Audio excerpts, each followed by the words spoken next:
Boa tarde, internautas. Estamos de volta para o programa Meu Direito aqui no Portal Web Social. Hoje contamos com a presença do Dr. Guilherme Galvão da Gama e veio falar um pouco sobre o Código de Defesa do Consumidor. Boa tarde, Dr. Guilherme. Boa tarde, Dr. Sávio. Gostaria de agradecer a oportunidade e o convite que me foi feito. Boa tarde, internauta.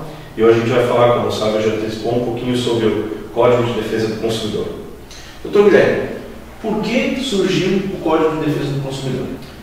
Dr. Sávio, o que aconteceu foi o seguinte: existe toda uma tendência, hoje não só no Brasil, mas em todos os ordenamentos jurídicos, de proteger cada vez mais o polo fraco nas relações. E essa tendência foi introduzida também no Brasil, principalmente através da Carta Magna da Constituição de 1988, que no artigo 5º, que traz os direitos e garantias fundamentais do indivíduo, no seu inciso 32, prevê que o Estado promoverá a defesa do consumidor. Além disso, o artigo 48 do ADCT, ele prevê também que 120 dias após a promulgação da Constituição deveria ser instituído o Código de Defesa do Consumidor. Isso não ocorreu no prazo de 120 dias, mas aproximadamente 2 anos após a promulgação da Constituição foi sim editado e consequentemente virou lei, a Lei 8.078, que introduziu então no ordenamento jurídico o Código de Defesa do Consumidor.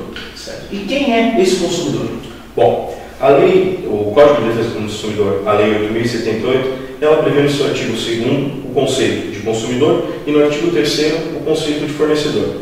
Consumidor é toda pessoa que utiliza ou que adquire um produto ou um serviço, sempre, isso é importante, como destinatário final. Ele deve ser a última pessoa na cadeia de consumo a utilizar aquele produto. Já o fornecedor é um conceito mais simples, é aquele que produz, é aquele que comercializa, é aquele que distribui esse produto que se destina então ao consumidor final, que é, na ótica da lei, o consumidor.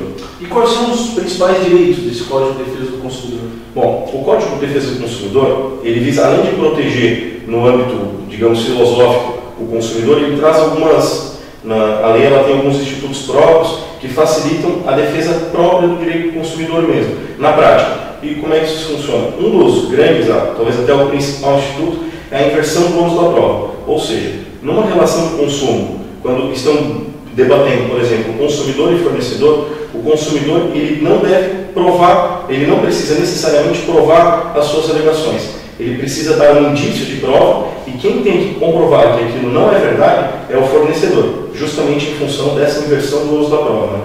Além disso, a gente tem também a responsabilidade objetiva do fornecedor quando ele causa um dano ao consumidor. Ou seja, mesmo que o fornecedor não tenha agido com culpa, por causa da relação de consumo onde o fornecedor ele está numa posição privilegiada, ele não precisa, o consumidor não precisa, o fornecedor ele não precisa agir com culpa. Se ele agir meramente causar o dano e o ato sair dele, ele vai ter a responsabilidade de indenizar o consumidor. Esses dois talvez são as duas principais vantagens e garantias que o consumidor tem na prática. No âmbito filosófico existem várias outras, né? Como por exemplo a facilitação da defesa, mas o que na prática a gente vê mais especificamente é a inversão do ônus da prova e a responsabilidade civil objetiva. Doutor Guilherme, no Código de Defesa do Consumidor se fala muito de vício do produto e defeito do produto.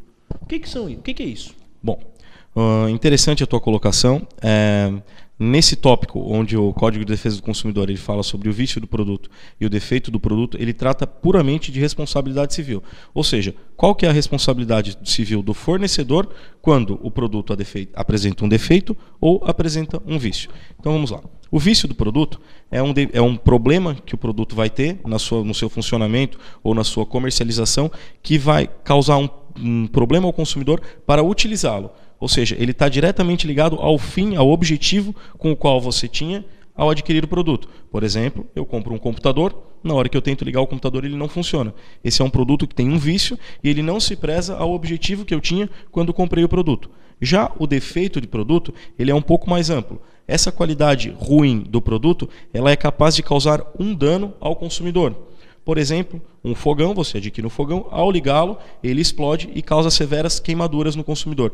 Nesse caso, a gente está falando de defeito de produto, porque causa dano ao consumidor. Então, vício, o produto ele não se presta ao fim para o qual ele foi adquirido, e defeito, ele é capaz, aquela qualidade ruim, é capaz de causar um dano, e na verdade causa um dano severo ao consumidor. Essas são as pontuais diferenças entre vício de produto e defeito de produto. E quais são os prazos para reclamar esses vícios e defeitos, segundo o Código de Defesa do Consumidor?